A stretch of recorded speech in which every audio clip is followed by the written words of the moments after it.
Assalamu alaikum brothers and sisters, welcome back to the Divine Reality course. Now we're going to be taking a look at the argument from dependency. Now this is one of the most powerful arguments for God's existence, and it's a very simple argument as well. And it's also one of those arguments that has huge scope, so you can really simplify it, or you can really, take it to an academic level and go over it in a lot more detail. Like I mentioned in the beginning, we're going to be working with that sweet spot. So we're going to be covering everything you need to effectively deliver this particular argument. So in this session, or in this section, or this particular argument, we'll be covering a summary of the argument, defining dependency and what necessary things are, the argument itself. Then we'll be taking a look at the Islamic tradition. Following this, we'll look at the key objections, and we'll be covering 6 objections in somewhat detail and responding to them. And then finally we'll end on a spiritual note, inshallah. So to start off with, I want to give you guys a quick thought experiment. Imagine that you wake up one morning and you walk out of your house. And as you walk out and you leave your front gate, you see that there is a set of dominoes. You know those little dominoes that we would line up as kids, one after the other, and then push one and all of them will fall over, cascading. You see a row of dominoes. It's extending quite far out, and you see them and you hear them first. You see the last domino at your footstep, and you hear the dominoes falling from a distance. And you can hear the sound is getting louder and louder and louder as it gets closer to you, and you eventually see one domino hitting another domino and all of them falling and cascading one after the other, until eventually it comes and the last domino near your foot falls. It's a beautiful sight. I mean, it brings back memories, right? And you already, you enjoyed the display, you enjoyed this whole thing, and then soon after, you start asking yourself, well, who set this up? You want to find out more about it. Now, let me ask you guys a question here. If you want to know who set these dominoes up and who started the chain, would you want to find out more about this? Would you want to go and inquire? Would you assume, in other words, or would you expect that if you were to walk down the road, maybe a couple of 100 feet, maybe a mile, that eventually you'll get to the other end of the chain and potentially the person that set this up and started this motion by flicking the first domino? Or would you expect that this chain of dominoes would go on forever? Now, I'm sure the answer is the former, which is that you'd expect that eventually you'll get to the other end of the chain of the dominoes and you would expect to find someone that pushed the first domino. And the reason is because if it was an infinite chain of dominoes that went on forever, that would mean that the dominoes would be falling forever.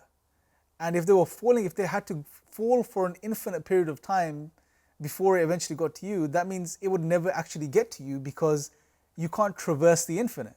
There's an infinite number of dominoes. And if there were an infinite number of dominoes, the last domino near your foot next to you would never fall. It would never reach that point. So, number one, when you see a domino, and if you had seen this row of dominoes falling, you would expect and you would know that this chain had an end. Whether it was a mile down the road or 2 miles down the road or 10 miles down the road, you would expect there to be a beginning point where the first domino was flicked and they all fell over, eventually making it to your end. Now, when you get to the other side, you would also expect that there was something or someone that started this motion. Because again, it's very intuitive and rational. You wouldn't assume that the dominoes just started falling by themselves. There would have to be something outside of this chain, outside of the chain of dominoes, which triggered that motion. It could be a person, it could be the wind, it could be a robot, whatever the case is, but there has to be an external force that started the cascading motion of these dominoes. Now, this analogy sort of summarizes the argument from dependency. Whereas you have the dependent chain of dominoes and you have something outside of it which started that motion of dependent causes, if you like, resulting in dependent effects. And it was important to sort of share this analogy with you because it's good to start off with a simple analogy which sort of comprehensively gives you an overview of the argument itself, because it'll help you tie everything back when you eventually go through this particular argument and then reflect back upon it, because it'll help you conceptualize it and store it in your minds. Now, in summary, the argument is as follows. And again, we'll unpack this as we go along. Number one, the universe and all that we perceive is either independent, dependent on something else dependent, or dependent on something independent and eternal. So those are the 3 possibilities. The universe, let me repeat that again, the universe and all that we perceive is either independent, number two, dependent on something else dependent, or dependent on something independent and eternal. Number two, the universe and all that we perceive cannot be independent or dependent on something else dependent. Therefore, in conclusion, the universe and all that we perceive depends on something independent and eternal. Now, that's the sort of basic syllogism to really present the argument to you. Now, we're going to really sort of go into detail and break this down and define dependency, because we have to understand what we mean by dependent or contingent and what we mean by necessary for this argument really to work.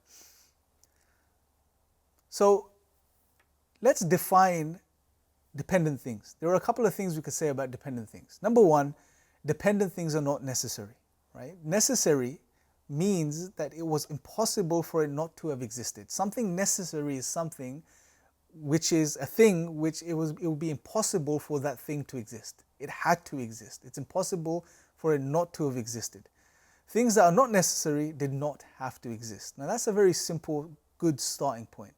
So a dependent thing, a contingent thing is not necessary. That meaning it's not necessary, a necessary thing being that it's impossible for that thing to not have existed. Dependent things could not have existed. They didn't have to exist, okay? Now let me give you an analogy, okay? Just so we can really understand this. Imagine you wake up one morning, you go down to the fridge, you open the fridge, and in the fridge you find a carton of eggs, and on top of the carton of eggs there is a pen. Now, is this necessary or is this dependent? Is there anything necessary about this pen being on top of the carton of eggs? The answer is no, because it didn't have to exist. The pen didn't have to sit on top of the egg box. The pen didn't even have to be there. Instead of the pen, it could have been a toothbrush, right? The pen could have been inside the box. It could have been underneath the box. It could have been on the right side or the left side of the box. So there's nothing necessary about this particular arrangement, what you perceive as far as the pen on top of the egg box. Therefore, that you would conclude as dependent, meaning something or someone put the pen on top of the egg box inside the fridge. There must be an external explanation that explains the existence of the pen on top of the egg box. This is the key point here.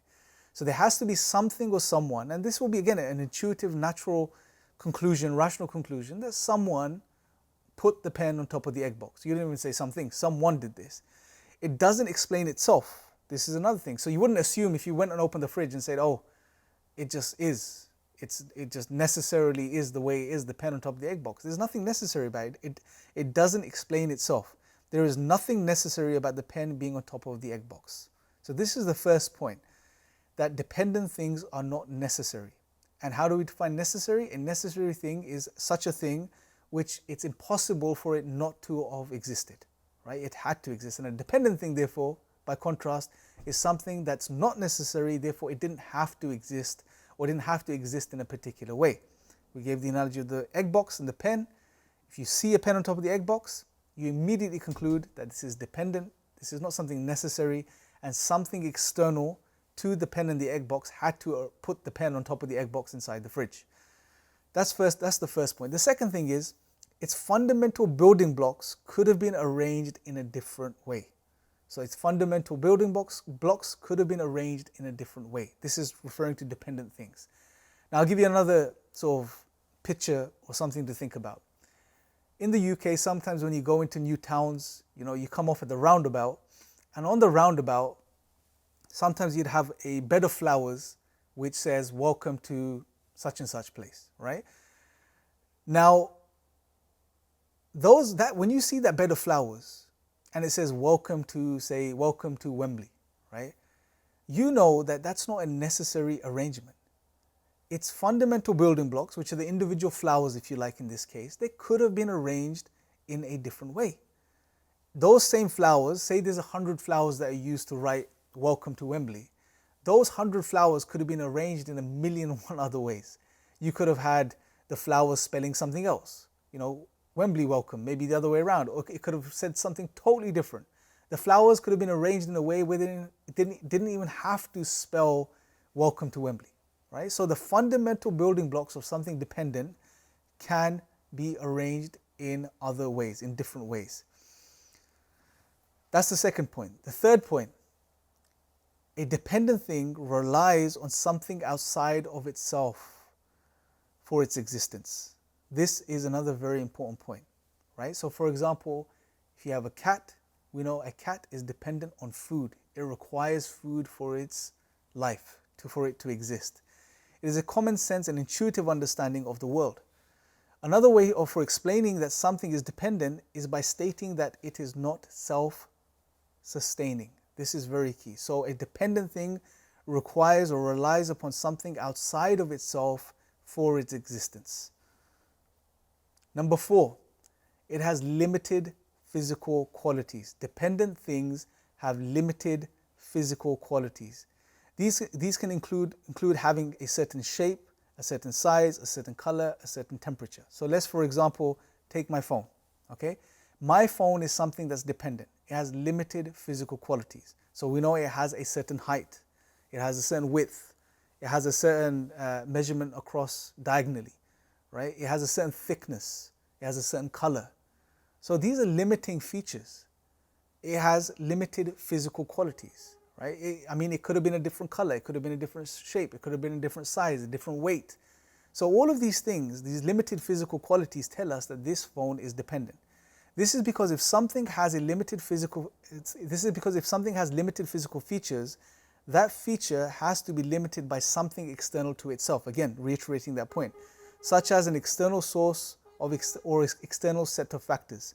It cannot give rise to its own limitations. So this is, again, reiterating the point.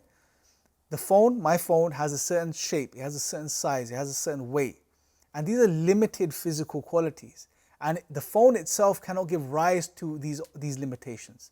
Therefore, it has to have something outside of itself which gave it these limited physical qualities and features. Okay? The following question highlights these points. Why does it have these limits?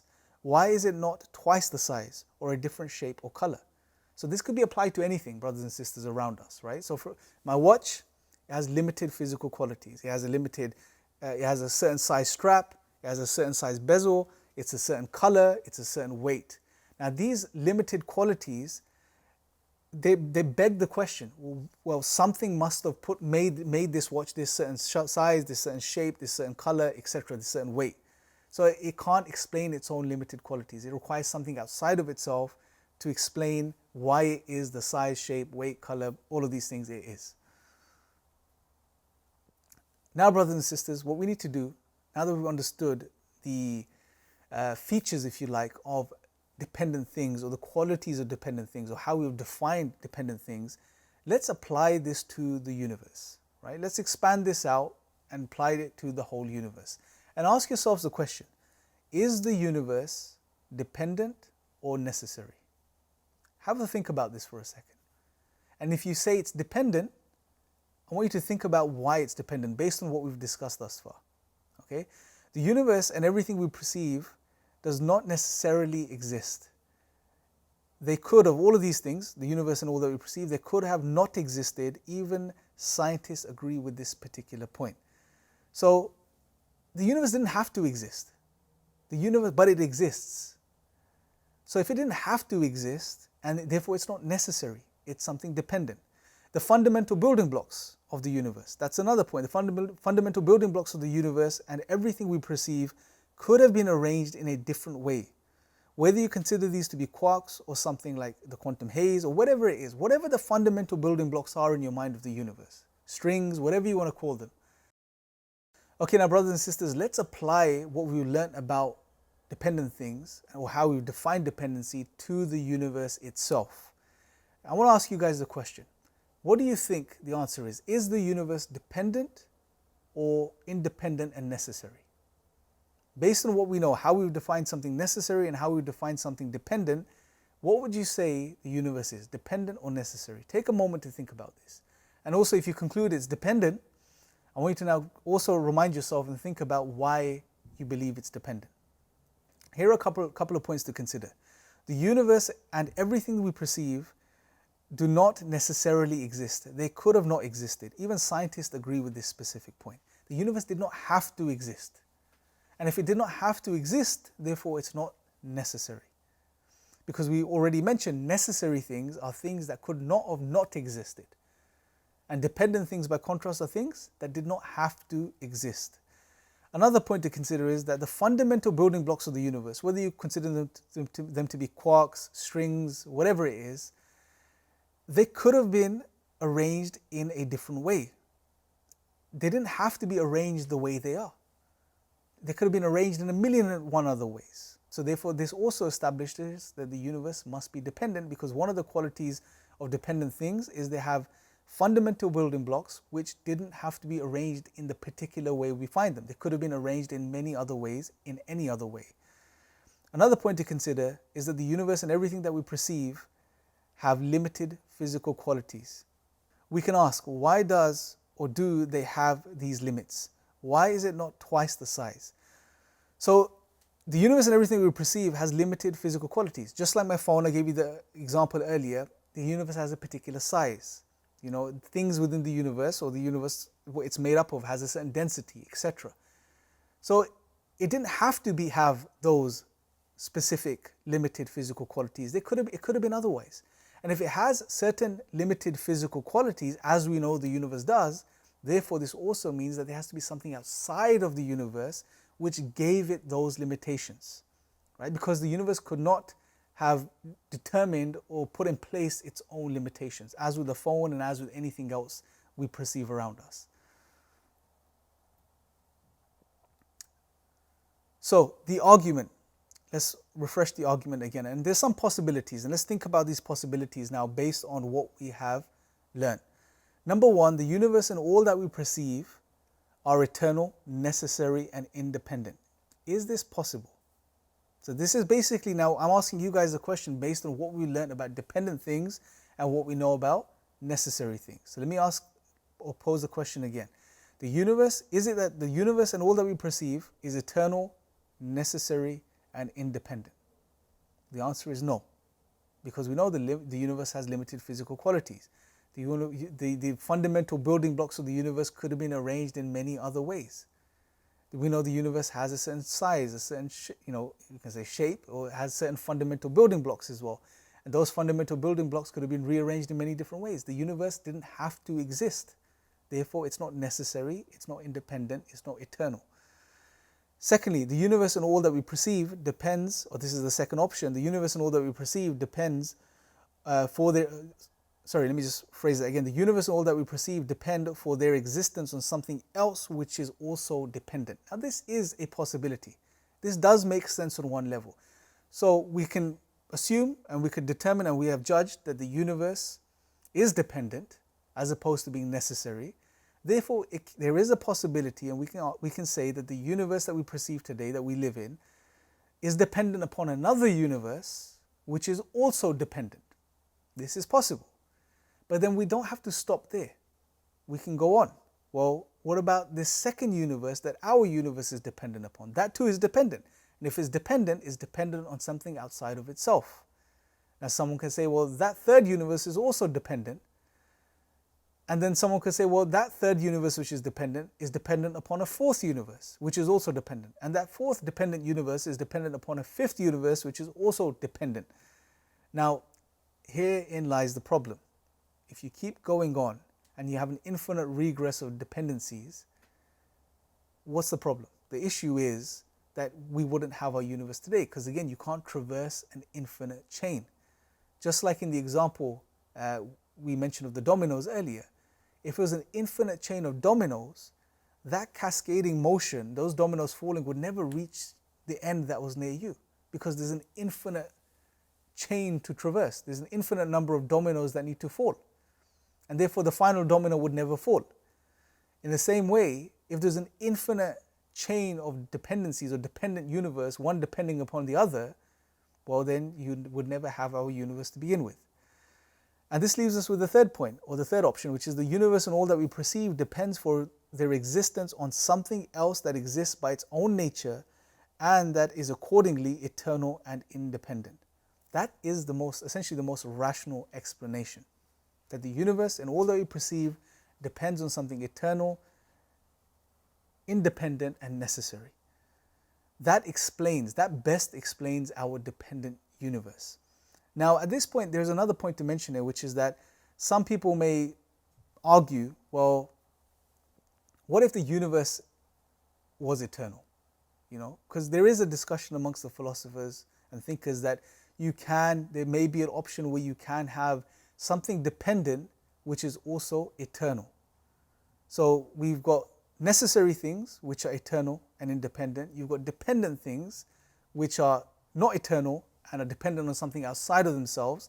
And there may be a possibility where you have dependent things which are also eternal. Now, from the Islamic perspective, obviously, you know, we don't believe that there is anything besides Allah which is eternal. Allah is the only being who is eternal, without beginning, without end.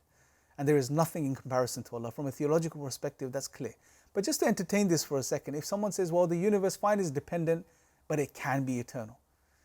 Well, if it's eternal, yet it's dependent, it still requires something it relies upon, because it's still dependent, even if it's eternal. Right? So it doesn't do away with positing a creator and a necessary independent being that this quote-unquote eternal universe is dependent upon. Even if the universe was eternal, it would still be dependent. This is the key. So just because someone may argue that the universe is eternal, it doesn't mean that it's not dependent anymore. Because when we look at the universe, we observe the universe, we judge and we pick up on things which lead us to believe and conclude that the universe is dependent. It has limited physical qualities, its fundamental building blocks could have been arranged a different way, and so on. So it's still dependent. And therefore, if it's dependent, even though you may want to argue it's eternal, it still requires something outside of itself that it depends on, which is necessary. Here's a little thought experiment that you guys can solve to really emphasize this point. Imagine there are an infinite number of human beings. Each human being was produced by the biological activity of their parents. And each of these parents were produced by the biological activity of their parents ad infinitum. Wouldn't it still be perfectly reasonable to ask, why are there any humans to begin at all? Right? Because if you think about humans and if we're to observe humans, we know they're dependent. Now, even if there was an infinite number of human beings, we can still ask this question, why are there any human beings at all? Wouldn't it also be reasonable to say that if each human being is dependent, then the infinite chain is also dependent? So whichever way you look at it, the infinite chain in this case of the human beings would still require an external explanation, would still require an independent, necessary being or cause which brought them into being or allows for them to continue to exist in this case. So the rational conclusion, all that we sense depends for its existence on something else that exists by its own nature and that is accordingly eternal and independent. Independent because if it were dependent, it would require an explanation. Eternal because if it was not eternal, i.e. finite, it would be dependent, as finite things require an explanation for their existence. Therefore, we can conclude that the universe and everything that we perceive depends upon something that is eternal and independent. This is best explained via the existence of God. So, brothers and sisters, before we move on now to sort of discuss the Islamic tradition and what we can say from an Islamic perspective in regards to this particular argument, just to summarize, we know that dependent things have certain qualities, okay? Number one, dependent things are not necessary, meaning it's not the case that they had to exist. Dependent things did not have to exist. Number two, that the fundamental building blocks of dependent things can be arranged in many different ways. We took the example of the flower arrangement on a roundabout which spells a certain things. The separate flowers, the individual flowers could have been arranged in many different ways to spell out many different things, right? So the fundamental building blocks of dependent things could be arranged in many different ways, in any other way. Number three, that dependent things rely upon something outside of themselves for them to exist. Number four, that dependent things have limited physical qualities, meaning they have a certain physical shape, a certain weight, a certain size, color, etc. Right? All of these things define what a dependent thing is. By contrast, something necessary is the opposite of all of this, and something necessary, it just cannot be that thing could not have existed. It has to have existed. So based on this, based on our understanding of what a dependent thing is, our definition of a dependent thing, we then took a look at the universe, and through reflecting upon the universe and the nature of the universe and the makeup of the universe, we concluded that the universe itself is dependent and not necessary. It did not have to exist. Its fundamental building blocks could have been arranged in different ways. You know, it could have had a different size, a different shape, a different color, etc. All of these things. Therefore, it is safe to conclude that the universe is dependent, and if it's dependent, we know that it must depend on something outside of itself. We also looked at the problem of, saying that our dependent universe is dependent upon another universe. Well, then you can ask the question, well, that was dependent upon a third dependent universe, and if that went on forever, we wouldn't have our universe today. Therefore, the only real, reasonable, rational conclusion is that the universe and all that we perceive is dependent upon something independent and eternal. Hopefully that's clear. If you need to go over this section again, definitely do that. And when you're ready, move on to the next section.